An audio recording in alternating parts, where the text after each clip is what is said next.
गैर मुल्की सिफारतकारों का वक्त जिला बडगाम के मागाम पहुंचा, जहां उनका डीडीसी चेयरमैन नजीर खान और पंचायत के नुमाइंदों ने शानदार इस्तकबाल किया और पंचायत राज और दीगर उमूर से वफ्द को वाकिफ कराया। इसके अलावा गैर मुल्की सिफारतकारों के वफ्द ने मकामी लोगों से बातचीत की। वाज़ेह रहे कि गैर मुल्की सिफारतकारों का 2 रोजा दौरे पर वो जम्मू कश्मीर आए हुए हैं। आज का जो दिन है वो कश्मीर का दौरा करेंगे, हालांकि जो दूसरा दिन है उनका यानी कि कल वो जम्मू का दौरा करेंगे और तमाम जो सरगर्मियां हैं, डेवलपमेंट से जुड़े मुद्दे हैं, उनके बारे में वो जानकारी हासिल करेंगे और डीडीसी के जो नुमाइंदे हैं, चेयरपर्सन्स हैं और जो पंचायत के नुमाइंदे हैं, उन सब से गैर मुल्की सिफारतकारों की मुलाकात रहेगी।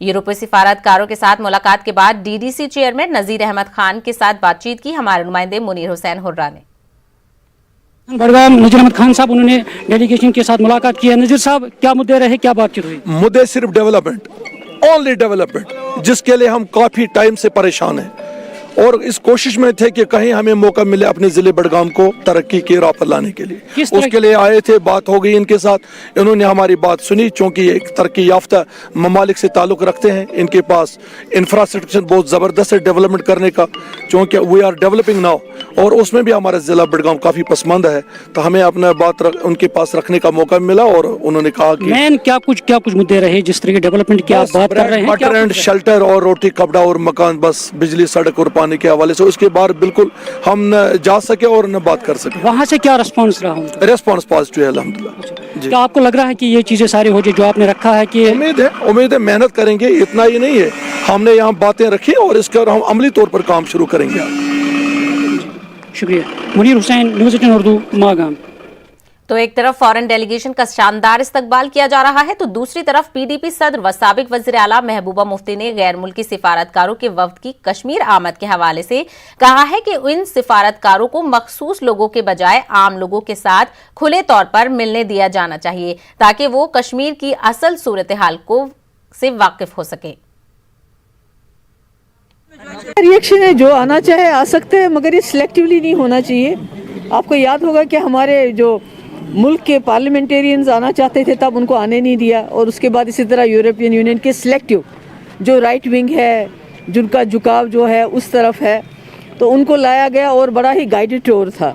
यहाँ जब बाहर से लोग आए तो उनको आम लोगों से मिलने देना चाहिए, कि उनको डिक्टेट नहीं होना चाहिए कि आपको सिर्फ इससे मिलना है, इससे नहीं मिलना है, क्योंकि जो असली हालात है जम्मू कश्मीर के वो बाहर आने नहीं दे रहे हैं। ये चाहते हैं कि बाहर मैसेज चला जाए कि 370 ख़त्म करने के बाद जम्मू कश्मीर में लोग बड़े खुश हैं। आप जानते हैं कि जम्मू कश्मीर के लोगों के ऊपर पहाड़ गिर पड़ा है मुसीबत का, जब से 370 ख़त्म हो गया। हमारा कारोबार ठप है, हमारे ट्रांसपोर्टर सफ़र कर रहे हैं, हमारी मेवा इंडस्ट्री ख़त्म हो गई है, ऊपर से प्रॉपर्टी टैक्स लगाया इन्होंने, मुलाजमों को 48 साल की उम्र में रिटायर करना चाहते हैं। यानी बहुत बड़ी साजिश है कि जम्मू कश्मीर के लोगों को इतना सताओ, इतना उनको गरीब कर दो कि वो मसले कश्मीर की बात ना करें, 370 की बात ना करें। तो उसी कड़ी का ये सिलसिला है जो बाहर से यूरोपियन यूनियन के लोगों को लाया है, उनको दिखाया जाए, नुमाइश की जाए कि यहाँ सब कुछ ठीक ठाक है, हालांकि यहाँ सब कुछ ठीक ठाक बिल्कुल नहीं।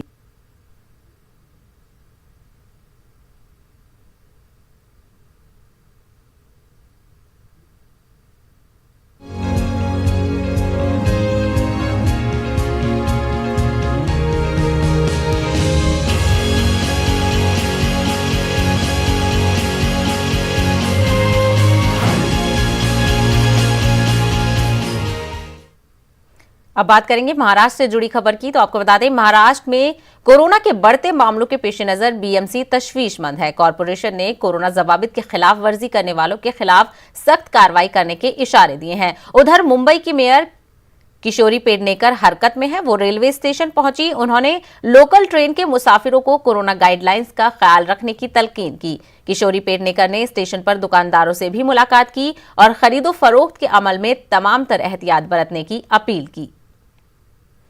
मजीद तफसीलात हासिल करेंगे हमारे नुमाइंदे अमित राय, जो इस वक्त हमारे साथ मुंबई से जुड़ रहे हैं। अमित, ये इस ओर इशारा करते हैं कि हालांकि कोरोना वैक्सीन आ गई है, वैक्सीनेशन लोगों को दी जा रही है, लेकिन जो कोरोना का कहर है वो अभी भी बरकरार है। हमें पूरी तरीके से कोरोना गाइडलाइंस का अमल करना जरूरी है।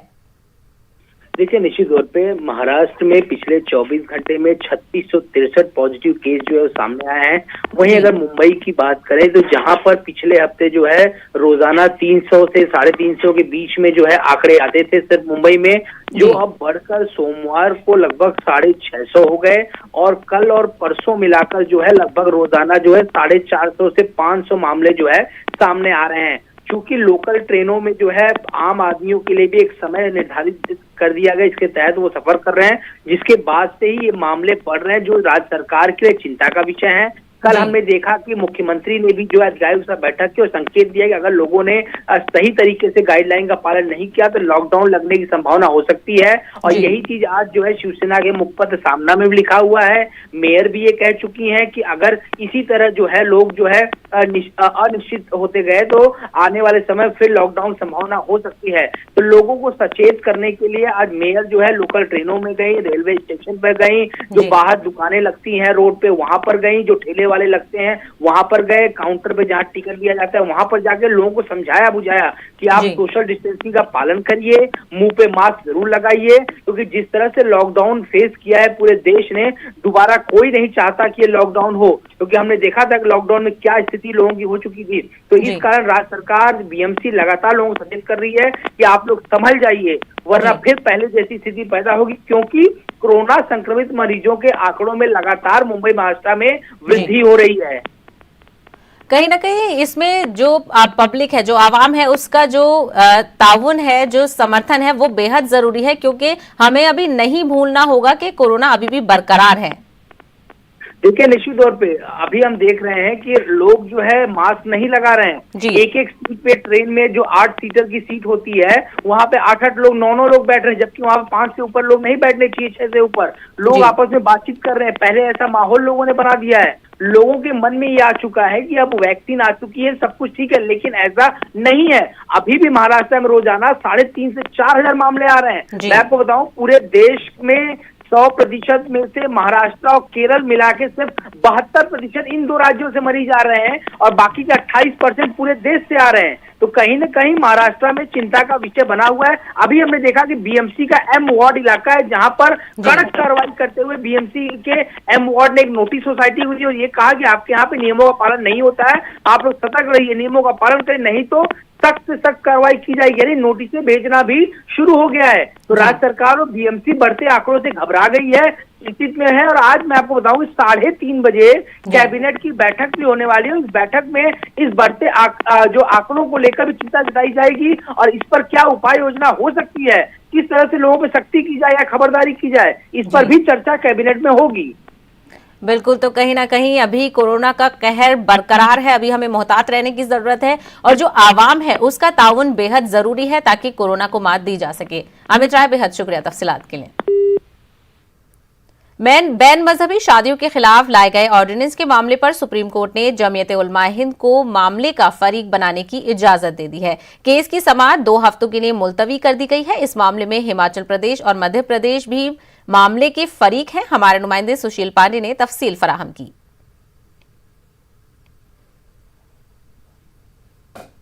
यूपी, उत्तराखंड, हिमाचल और मध्य प्रदेश में लव जिहाद कानून को लेकर दाखिल सुप्रीम कोर्ट में याचिका पर सुनवाई अब 2 हफ्ते के बाद होगी। हालांकि मामले की सुनवाई के दौरान जमीयत उलमा हिंद की तरफ से सुप्रीम कोर्ट में एक अर्जी दाखिल की गई और सुप्रीम कोर्ट से ये मांग की गई कि वो भी इस पूरे मामले में पक्षकार बनना चाहते हैं। मामले की सुनवाई के दौरान चीफ जस्टिस ने इस पूरे मामले के वकील से यह सवाल किया कि आपका इस पूरे मामले में क्या लोकस है, तो उनकी तरफ से यह कहा गया कि इस कानून की आड़ में मुस्लिम लड़कों को परेशान किया जा रहा है। बहरहाल सुप्रीम कोर्ट ने इस पूरे मामले में जमीयत उलमा हिंद की अर्जी को स्वीकार कर लिया है और साफ तौर से जमीयत उलमा हिंद अब इस पूरे मामले पर सुनवाई करते हुए कोर्ट में अपना पक्ष रखेगा। बहरहाल सुप्रीम कोर्ट अब इस पूरे मामले पर जो अगली सुनवाई करेगा वो 2 हफ्ते के बाद करेगा। इससे पहले आपको बता दें कि सुप्रीम कोर्ट ने उत्तराखंड और उत्तर प्रदेश सरकार को लव जिहाद के मामले में नोटिस जारी कर जवाब तलब किया है। कैमरामैन विपिन के साथ सुशील पांडे, न्यूज़ 18, दिल्ली। ज़राई कवानीन पर किसानों के एहतजाज के दरमियान पंजाब में हुए बल्दियाती चुनाव में कांग्रेस का जादू चला है। होशियारपुर, पठानकोट, मोगा, बाटला, अबूहर, भटिंडा और कपूरथला कॉरपोरेशन पर कांग्रेस ने कब्जा जमा लिया है। भटिंडा कॉरपोरेशन पर कांग्रेस को 53 वर्षों के बाद जीत मिली है।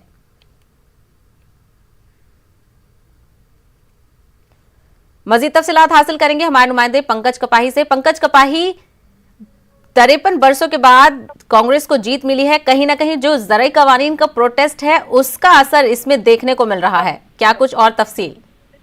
निश्चित तौर पर केंद्र सरकार के खिलाफ जो गुस्सा है किसानों का, क्योंकि पंजाब में ज्यादातर वोट बैंक जो है वो किसानों की है और उसी का असर जो है वो देखने को मिला है। कांग्रेस की एक तरफा जीत हुई है और बीजेपी का ज्यादातर जगहों पर सफाया पूरी तरह से होता हुआ नजर आया। खासतौर पर अगर पठानकोट की बात की जाए, जो एक बीजेपी की बेल्ट मानी जाती है और बीजेपी के वहां पर एक गढ़ कहा जाता है, वहां से प्रदेश अध्यक्ष भी आते हैं, वहां पर भी सफाया हुआ है। और इसी तरह से अन्य जगह पर भी बात की जाए, ज्यादातर कांग्रेस एक तरफा जीती है, साथ ही साथ नगर निगम कांग्रेस की जीत हुई है। और वहीं आजाद उम्मीदवार जो है वो अन्य पार्टियों के ज्यादा जो है आजाद उम्मीदवार अलग अलग जगहों पर जीते हैं। अगर जीरकपुर की बात की जाए या फिर अन्य जगहों की बात की जाए तो आजाद उम्मीदवार कई ज्यादा जगहों पर जीते हैं, लेकिन किसानों का सीधा फायदा जो है वो कांग्रेस को होता हुआ नगर निगम चुनाव में नजर आया। तो कहीं ना कहीं ये कांग्रेस की तरफ लोगों का एतमाद शायद बढ़ रहा है, क्योंकि कांग्रेस अपने हर बयान में कह रही है कि अगर वो इक्तदार में आती है तो वो कहीं ना कहीं ज़राई कवानीन को खत्म करेगी। तो ऐसे में क्या लगता है कि ये पंचायत, ये बल्दियाती जो इंतखाबात हैं, इनके साथ ये शुरुआत होगी? देखिए, 2022 में पंजाब में विधानसभा के चुनाव हैं और उससे पहले नगर निगम चुनाव को सेमीफाइनल के तौर पर देखा जा रहा है। और ऐसे में पंजाब में बीजेपी पहली बार अलग जो है अकेले चुनाव 117 सीटों पर लड़ेगी, अकाली दल से अलग पहली बार होकर चुनाव लड़ रही है। तो ऐसे में अब जो नतीजे नगर निगम चुनाव के हैं वो बीजेपी के लिए एक खतरे की घंटी जरूर पेश कर रहे हैं, क्योंकि जो उनके अपने बेल्ट है, खासतौर पर शहरी बेल्ट जो कहा जाता है कि बीजेपी की है, वहां पर भी हार का सामना जो है वो बीजेपी को करना पड़ रहा है। तो ज़राई कवानीन के जो एहतजाज है उसका असर बल्दियाती चुनाव पर देखने को मिल रहा है। कांग्रेस को अक्सरियत हासिल हो रही है और 53 वर्षों के बाद कांग्रेस को जीत मिल रही है। पंकज कपाही, तफसीलात के लिए शुक्रिया। ब्रेक के बाद आपका खैर मकदम है। टूल किट मामले में निकिता जेकब को बॉम्बे हाई कोर्ट ने उबूरी जमानत दे दी है। अदालत ने निकिता की गिरफ्तारी पर 3 हफ्तों की रोक भी लगा दी है। समाअत के दौरान निकिता के वकील ने कहा कि वो जांच में ताउन कर रही हैं। ख्याल रहे कि गैर जमानती वारंट जारी किए जाने के बाद निकिता ने बॉम्बे हाई कोर्ट से रुजू किया था। उन्होंने अदालत से 5 दिनों की उबूरी पेशगी जमानत की दरख्वास्त की थी। सुप्रीम कोर्ट के जितने भी जजमेंट्स हैं, अपने दूसरे हाई कोर्ट के भी, दिल्ली हाई कोर्ट के और बॉम्बे हाई कोर्ट के दूसरे मैटर्स में भी काफ़ी सारे ऑब्जर्वेशंस है हाई कोर्ट के, वो सबको मुद्दे नज़र रखते हुए हमारे बॉम्बे हाई कोर्ट ने 3 वीक का इंटरिम रिलीफ ग्रांट किया है निकिता को। ये 3 हफ्ते के अंदर उसको दिल्ली में अप्रोप्रिएट कोर्ट को अप्रोच करना पड़ेगा for a regular anticipatory bail application. एक जीनियस की पहचान छोटी उम्र से ही हो जाती है और ये अपना कमाल बचपन से ही दिखाना शुरू कर देते हैं। नेटवर्क 18 की इस पहल में ऐसे ही कुछ जीनियस को हम आपके सामने ला रहे हैं। नेटवर्क 18 की खास पेशकश बायजूस यंग जीनियस में इस बार हमारे साथ जुड़े सरदार सिंह और गगन नारंग, जिन्होंने बच्चों का हौसला बढ़ाया। देखना ना भूलिए बायजूस यंग जीनियस 20 फरवरी शाम 9 बजे न्यूज 18 उर्दू पर। हमारा तो जो घर से ग्राउंड था आई थिंक 2 किलोमीटर था भाजी। हाँ। और हम तो कभी कोई ट्राली स्कूटर निकलता था, गांव वाला कोई जाता था हाथ दे के, तो जब उधर से वापस आना स्कूल जैसे ही ख़त्म होता था तो रनिंग करके वापस आया। हरे रंग के कितने शेड्स हमको नेचर में मिलते हैं, आपको पता है? 4-5 था कि how many shades of green are there in nature? 255। जब आप किसी कंट्री में जाके अच्छे इवेंट्स में मेडल जीतते हैं और उसके बाद हमारा जो नेशनल फ्लैग ऊपर जाता है, तो वो सारी प्राइजलेस चीज़ें हैं। जब हमने शूटिंग स्टार्ट करी तो हमें बहुत स्ट्रगल करना पड़ता था राइफल के लिए, और जब वो राइफल हमें मिलती थी तो हम वी वर ऑन क्लाउड 9। तो मैं वो राइफल के साथ रोज रात को सोता था बेड पे रख के, क्योंकि it was like a part of our body. मैं पढ़ रहा था कि इनकी राइफल लेने में इनको काफ़ी कठिनाइयाँ हुई हैं, तो अभिनव जब भी राइफल की ज़रूरत हो, I am just a phone call away, I will get you a new rifle.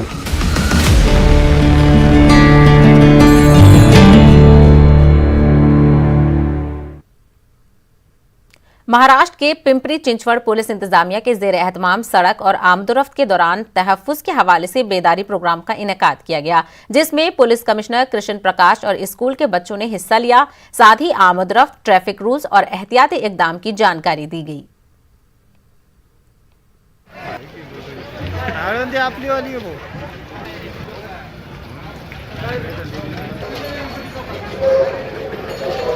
मैं सड़क सुरक्षा अभियान के दरमियान जन सामान्य से, सुज्ञ नागरिकों से ये निवेदन करना चाहूँगा या आह्वान करना चाहूँगा कि जैसा कि दिंडी में दिखाया गया कि गाड़ी किसी भी मेक की हो, कितनी भी बेहतरीन हो, लेकिन अगर आप रास्ते के नियमों का पालन नहीं करते, वाहन सही तरीके से नहीं चलाते, तो वो भी चकनाचूर हो जाता है।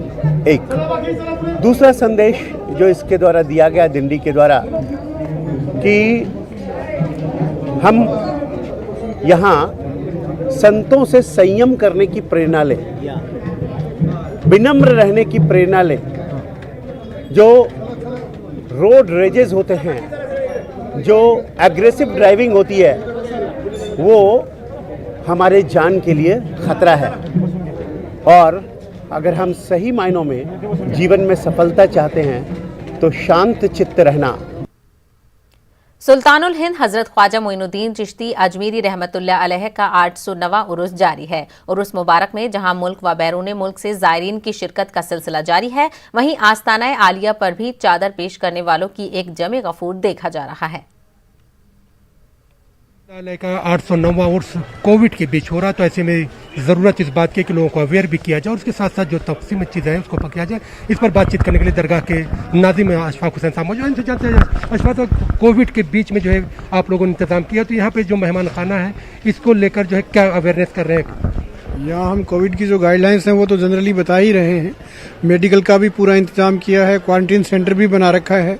इसके अलावा करीब 50,000 हम यहाँ मास्क भी डिस्ट्रीब्यूट कर रहे हैं और उनका यूज़ करने के लिए इनको समझाइश भी कर रहे हैं। ठीक है, यहाँ से दरगाह शरीफ की ज़ियारत के लिए भी कुछ इंतजाम किया गया? दरगाह शरीफ की ज़ियारत के लिए यहाँ से रोडवेज को बसें लगानी हैं, जो अभी शायद शुरू नहीं हुई है क्योंकि अभी यहाँ भीड़ कम थी, लेकिन रोडवेज की बसें यहाँ से जाएंगी। उसके लिए कोविड में क्या कुछ बसें कम आई पहले से या उसी तरह का इंतजाम? वो ज़रूरत के हिसाब से, बसें कम नहीं है, रोडवेज के पास काफ़ी बसें हैं, लेकिन ज़रूरत के हिसाब से वो लगाएंगे। बाहर से जो ज़ायरीन आ रहे हैं उनके मामले में बताया कि किस तरह का इंतजाम है और कितनी बस अब तक आ चुकी है?